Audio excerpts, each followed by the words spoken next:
Nossa última aula falávamos de Lélia Gonzalez, o seu livro Por um Feminismo Afro-Latino-Americano, e me vem agora um termo que ela utilizou, que é o termo pretuguês. Esse termo, o pretuguês, é uma fusão e é interessante porque Gonzalez faz essas mudanças que são muito significativas, dentre outras.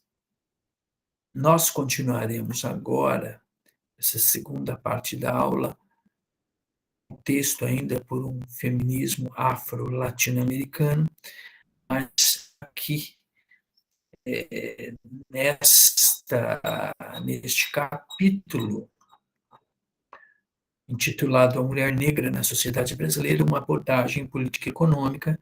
Nós tratamos, né, da introdução, aqui da introdução que ela escreveu, e agora nós vamos para o primeiro ponto, o lugar da mulher negra na força de trabalho e nas relações raciais.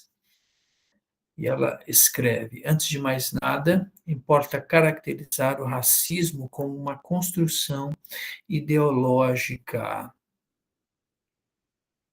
cujas práticas se concretizam nos diferentes processos de discriminação racial. Enquanto um discurso de exclusão ele tem sido perpetuado e reinterpretado de acordo com os interesses dos que dele se beneficiam. Também nos parece importante reproduzir aqui a proposição de Hausenbach, apoiada na distinção estabelecida por Poulantzas entre os dois aspectos da reprodução ampliada das classes sociais. De um lado, o principal, o da reprodução dos lugares nas subclasses, e de outro, a reprodução dos lugares das classes, desculpem, e de outro, o aspecto subordinado, o da reprodução dos atores e sua distribuição entre esses lugares. A raça, como atributo socialmente elaborado, está relacionada principalmente ao aspecto subordinado da reprodução das classes sociais, isto é, reprodução, formação, qualificação, submissão e a distribuição dos agentes. Portanto, as minorias raciais não estão fora da estrutura de classe ou da estrutura de classes das sociedades multirraciais, em que as relações de produção capitalistas, outras relações de produção, no caso, são as dominantes. Outra sim, o racismo como articulação ideológica incorporada e, em, e realizada através de um conjunto de práticas materiais de discriminação, é o determinante primário da posição dos não brancos dentro das relações de produção e distribuição. Como se verá, se o racismo, bem como o sexismo, torna-se parte da estrutura objetiva das relações ideológicas e políticas do capitalismo. Então, a reprodução de uma divisão racial ou sexual do trabalho pode ser explicada sem apelar a preconceito e elementos subjetivos. Em termos de formação econômica, no Brasil, três processos qualitativamente distintos de acumulação: capital comercial, capital industrial competitivo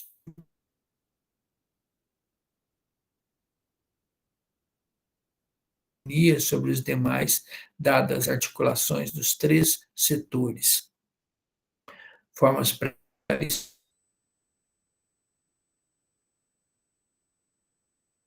exploração da mão de obra e capitalismo competitivo e capitalismo monopolista com seus respectivos mercados de trabalho. Vale notar, entretanto, que tais setores funcionam com autonomia relativa, apesar de, para o sistema como um todo, qualquer surgido num deles é afetar e ameaçar a totalidade do sistema. Tal tipo de coexistência, por um lado, demonstra que esse desenvolvimento principal desenvolvimento desigual e dependente, mescla e integra momentos históricos e diversos. E, em termos de superpopulação relativa, é importante ressaltar que ocorre na constituição desse sistema não somente um exército industrial de reserva, mas uma massa marginal crescente em face do mercado de trabalho do setor hegemônico. Ora, na medida em que existe uma divisão racial e sexual do trabalho, não é difícil concluir sobre o processo da tríplice ação sofrida pela mulher negra, enquanto raça, enquanto sexo, assim como sobre o seu lugar na força de trabalho. O censo de 1950 foi o último a nos fornecer dados objetivos e indicadores básicos relativos à educação e aos setores de atividade econômica da mulher negra. O que então se constatava era o seguinte: nível de educação muito baixo, escolaridade atingindo no máximo o segundo ano primário ou primeiro grau, sendo o analfabetismo o fator dominante. Quanto às atividades econômicas, apenas 10% trabalham na agricultura ou a indústria, sobretudo têxtil, em termos de Sudeste e Sul, os 90% restantes concentrados na área de prestação de serviços pessoais. Quanto aos censos seguintes, apenas o de 1960 conservou o quesito cor, no sentido de avaliar sua distribuição nos estados brasileiros.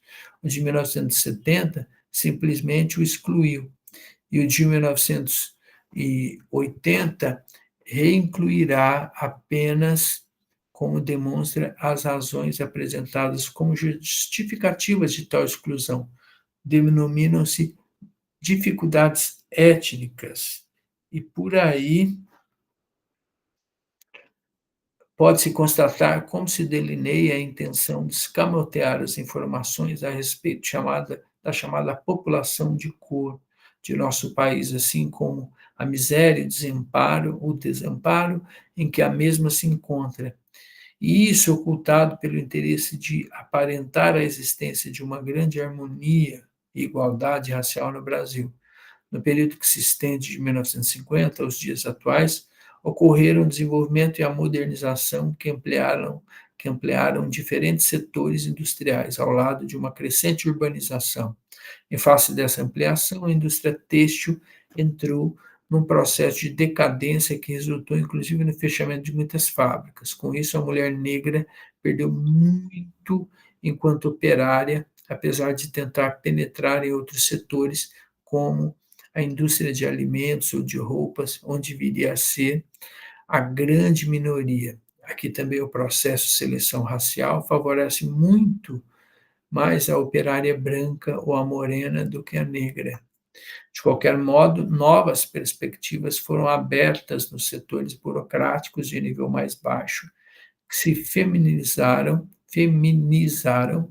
prestação de serviços em escritórios, bancos, etc. Mas, como atividades, exigem um nível de escolaridade que a grande maioria das mulheres negras não possui.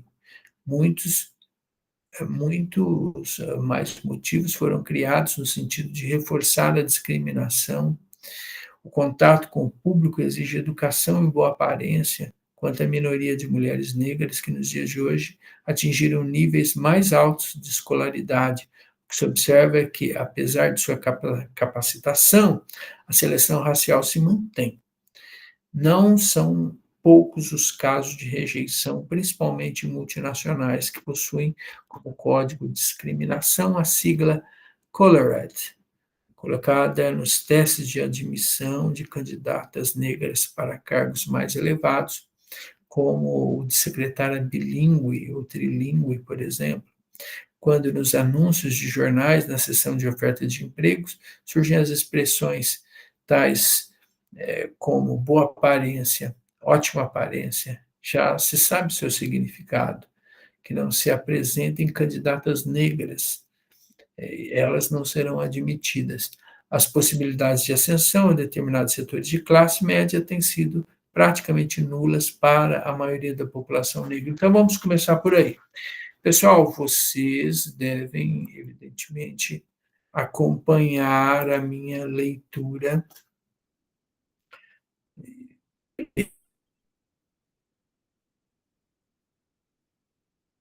uma leitura do texto e acompanhar a aula, nossa aula, e a partir da leitura, então, e acompanhando a aula, nós começaremos aí fazer as análises.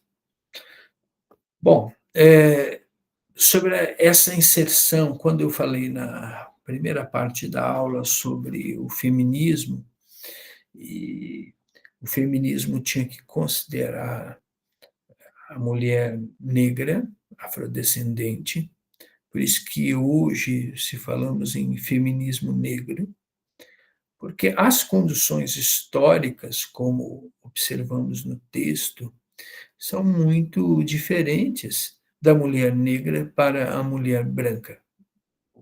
Uma diferenciação, isto são dados, estatística.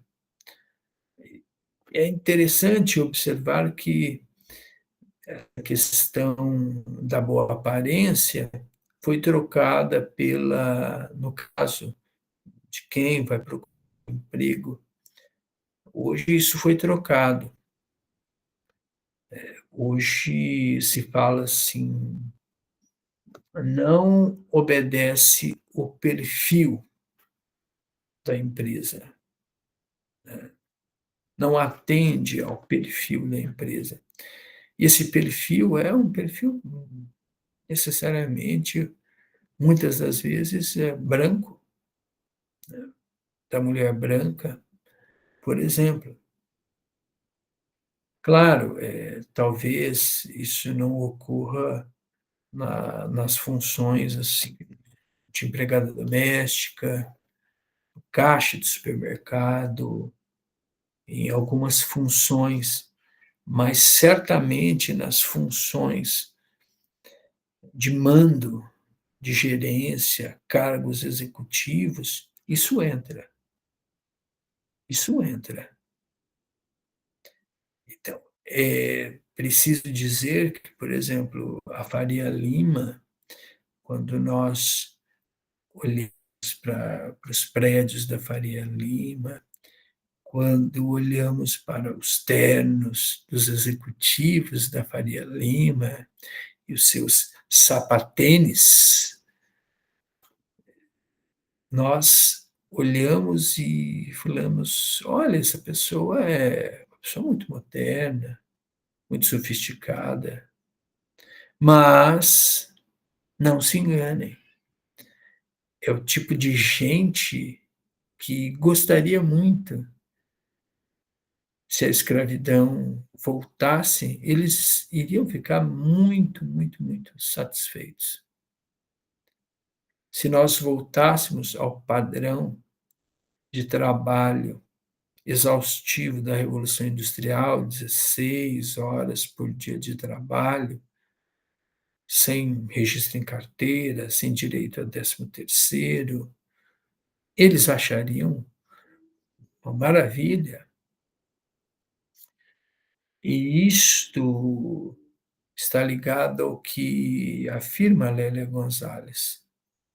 Quando nós lemos o Celso Furtado, se eu não me engano, a formação do Brasil contemporâneo, isto está muito expresso naquele momento em que ele deixa claro que a questão da mão de obra no desenvolvimento econômico do Brasil é algo fundamental.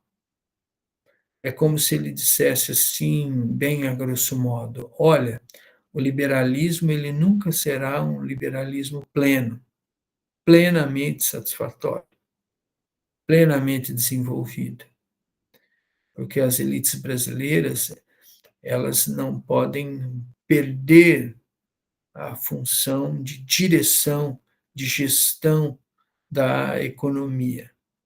Como assim, professor? Mas não é algo princípio dos liberais, dos capitalistas, isso? Não, eu estou dizendo que o pleno desenvolvimento capitalista, o máximo desenvolvimento capitalista, no Brasil não ocorre e, se depender das elites, não ocorrerá. O nosso capitalismo é o capitalismo dependente. E há uma associação entre a economia e a política. Vocês observem recentemente a pressão que o mercado exerceu sobre o governo Lula, sobretudo agora em uma questão capital, que é a isenção de quem ganha até R$ 5.000, isenção do imposto de renda, o que isso representa 70 a 80% dos brasileiros. Isso seria de fato a justiça social, que o mercado não quer. Então, o mercado, ele força a subida do dólar para que haja um aumento do custo de vida, para que isso gere um constrangimento e exerça uma pressão sobre o governo. Claro, o mercado conta também com seus aliados na imprensa, na mídia, na grande mídia. Então, o que isto tem a ver com a questão racial? Ora, meus jovens, voltando para o Celso Furtado, a formação do Brasil contemporâneo, se o capitalismo brasileiro nunca será um capitalismo plenamente liberal, se ele não for um capitalismo plenamente liberal, ele dependerá do subemprego. Ele dependerá do subemprego. Isto é descrito por Celso Furtado neste livro, A Formação do Brasil Contemporâneo, quando ele fala da importância da escravidão para as atividades envolvendo a cana-de-açúcar, desde a plantação, a colheita, o trabalho feito nos engenhos, a dependência de uma mão de obra escrava, porque o escravo era um bem permanente, tal como uma máquina para a indústria. Em tempos de baixa do preço, como os senhores da Casa Grande não pagariam salários, eles estariam resguardados. Eles estariam resguardados. Por quê? Porque o fato deles não pagarem salário significa que eles não demitiriam e que essas pessoas escravizadas trabalhariam de qualquer forma. E eu falei da Faria Lima para dizer que o desenvolvimento econômico do Brasil segue as mesmas premissas, essas mesmas premissas. Ou seja, segundo Florestan Fernandes, no livro A Revolução Burguesa no Brasil, ele afirma que a nossa elite econômica, ela ofere ganhos desde o período da escravidão, mesmo que seja em atividades como a escravidão, seja na bolsa de valores, seja na indústria, seja em qualquer área de atividade econômica. Nossa elite econômica ela é muito versátil. Mas se compreendermos, se estudarmos um pouco da economia, perceberemos que a dinâmica do desenvolvimento é a mesma até hoje. Hoje nós não temos a escravidão, nós temos trabalho análogo à escravidão, mas nós temos a pauperização, essa elite, ela sempre depende da pauperização do trabalho, que é hoje a uberização. O exército de trabalhadores informais que protestam quando o governo quer formalizar, gerar registros em carteira para que esse trabalhador seja resguardado socialmente, previdenciariamente, saúde. Então, o que ocorre? E Lélia Gonzalez é muito perspicaz nesse sentido. Então, não se esqueça, não estamos falando mais da escravidão, mas nós estamos falando do trabalho análogo à escravidão, nós estamos falando da pauperização do trabalho, desculpem, de trabalhadores uberizados, e esses, muitos trabalhadores negros. Negros. Então, a partir desta afirmação, nós observamos que o racismo no Brasil é algo construído historicamente e ele está na raiz, ele está ligado ao tipo de dinâmica capitalista existente no Brasil, que evita a todo custo a plena liberalização, o pleno desenvolvimento. As elites não querem atingir o pleno desenvolvimento, querem se manter dependentes de uma economia dependente, porque se eles liberalizarem, se eles abrirem a economia, se o capitalismo do Brasil não for dependente, eles perdem a condução da política, a condução do Estado, perde a capacidade